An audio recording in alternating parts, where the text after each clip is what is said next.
warahmatullahi wabarakatuh. Kami mahasiswa peternakan semester 3 Universitas Samawa. Di sini kami akan menjelaskan terkait dengan sistem digesti pada ayam betina. Perkenalkan, nama saya Tobi Ardiansyah. Perkenalkan, nama saya Dimas Pragiwensya. Dan saya Andi Agus Miftah. Selamat menyaksikan sarangnya.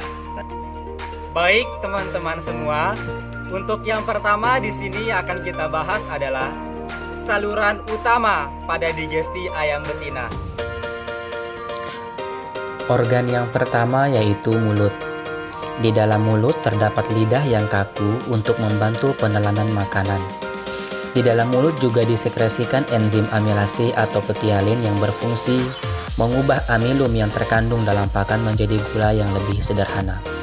Secara umum, di mulut terjadi pencernaan secara enzimatis dan mekanik. Pakan masuk ke dalam mulut ayam masih dalam keadaan utuh. Kemudian dengan tekanan lidah masuk ke dalam rongga faring dan turun ke oesophagus dengan gaya gravitasi. Baik, organ kedua yaitu oesophagus. Oesophagus merupakan saluran pencernaan yang menghasilkan mukosa berlendir yang berfungsi membantu melincinkan pakan menuju tembolok. Oesophagus merupakan saluran lunak dan elastis yang mudah mengalami pemekaran apabila ada bolus yang masuk.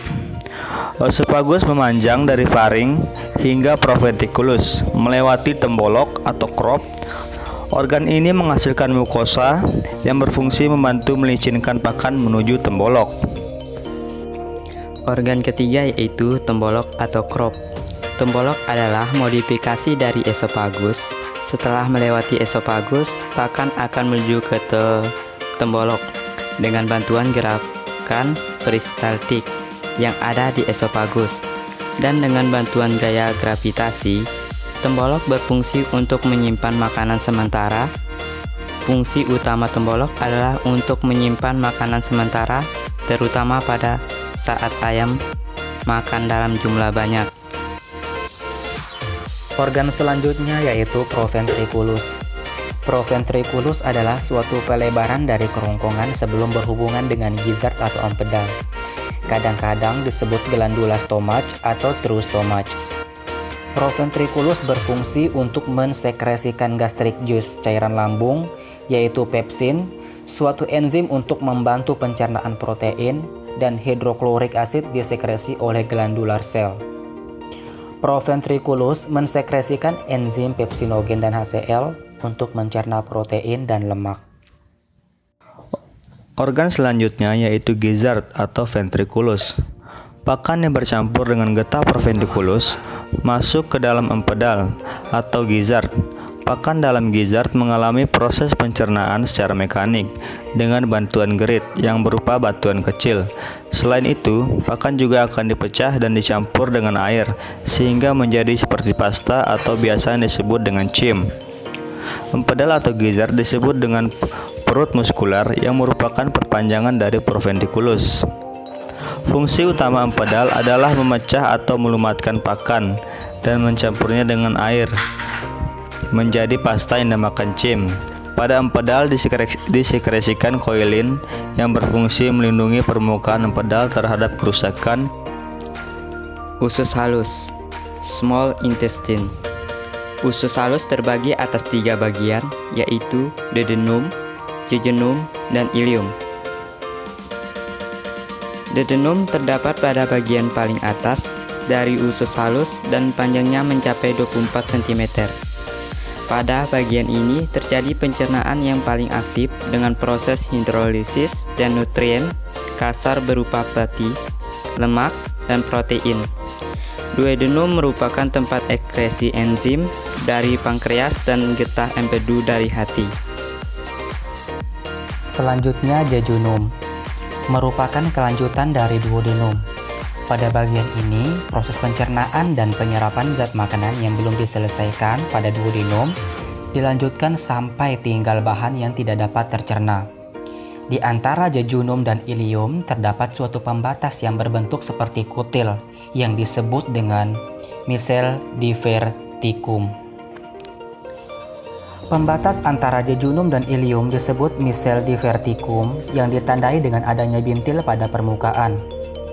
Persimpangan antara jejunum dan ilium nampak kurang jelas, namun dapat dilihat dengan adanya diverticulum yang nampak di permukaan.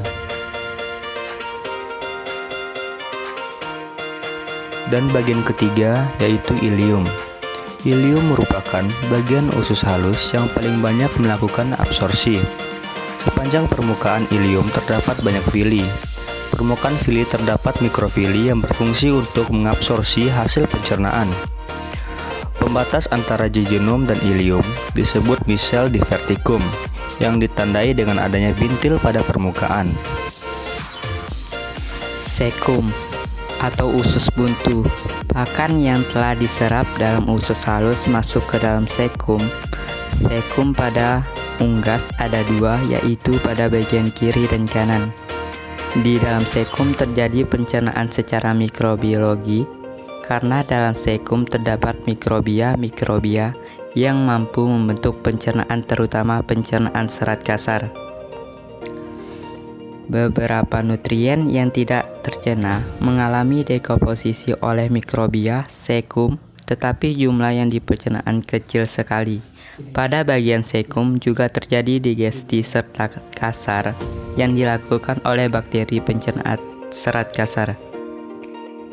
Organ selanjutnya yaitu usus besar atau disebut juga intestinum crassum, merupakan tempat untuk absorpsi air kembali sebelum feses dikeluarkan dari tubuh, agar feses menjadi tidak terlalu lembek ataupun tidak terlalu keras sehingga tubuh tidak mengalami dehidrasi.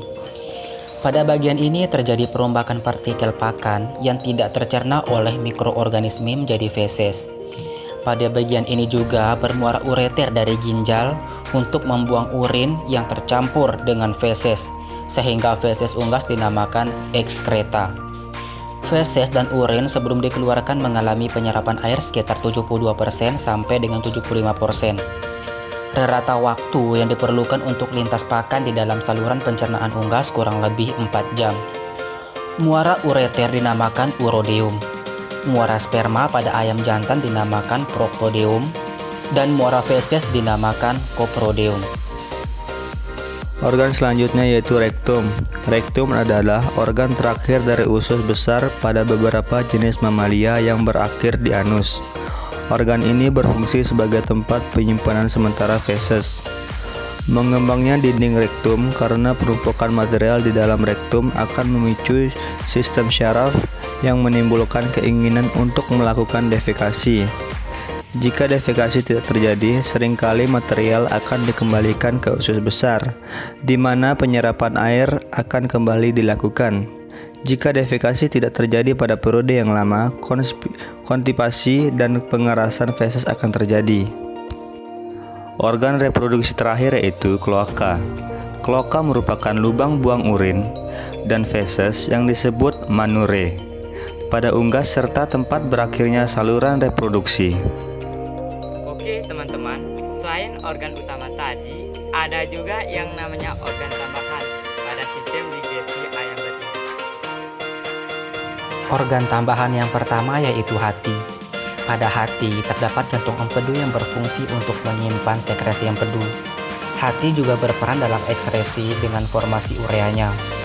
Hati mensekresikan getah empedu yang disalurkan ke dalam duodenum. Fungsi getah empedu adalah menetralkan asam lambung atau HCl dan membentuk sabun terlarut dengan asam lemak bebas. Kedua fungsi tersebut akan membantu absorpsi dan translokasi asam lemak.